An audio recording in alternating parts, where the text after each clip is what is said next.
सबसे पहले हम फेल के प्रिंसिपल्स पढ़ेंगे, बहुत सारे प्रिंसिपल्स है, आई थिंक 14 ऑलमोस्ट है। चलो शुरू करते हैं। सबसे पहले उसने दिया था डिवीजन ऑफ वर्क। जो वर्क है वो सारा डिवाइड होना चाहिए, ये नहीं कि एक ही पर्सन से सारा काम करवा रहे हो आप, एक वो पर्सन को एक वर्क दो ताकि एक वर्क में वो स्पेशलाइजेशन करे, ठीक है। सेकंड आता है हमारा authority and responsibility.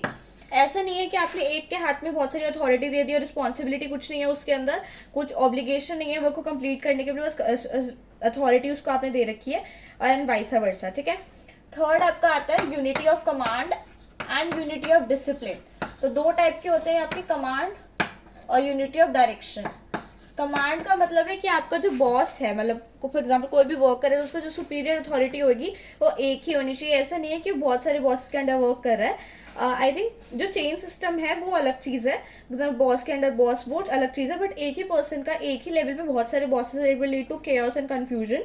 So clarity नहीं यहाँ पे कि that's why there should be unity of command. Unity of direction क्या होता है, that every person must be working with a single motive. There should be a one motive directed towards one direction, and everybody, every worker related in that instruction should be following that, right?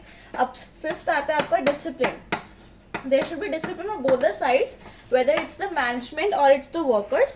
So both have to follow some discipline. It's not that they're not making sure that the worker is doing the work efficiently or not. So some discipline should be maintained from both the sides, right? And now comes the topic decentralization, centralization. The industries and all the factories and all which are very big, so they require some decentralization so that trustworthy employees can take care of the things. So because one person cannot manage everything at one place, right? Centralization should be there when you have small industries or factories. Centralization would be working there if the managers or all the employees are not trustworthy, so that in that case we'll be using decentralization, centralization. Now next comes principle of order. Principle of order is there.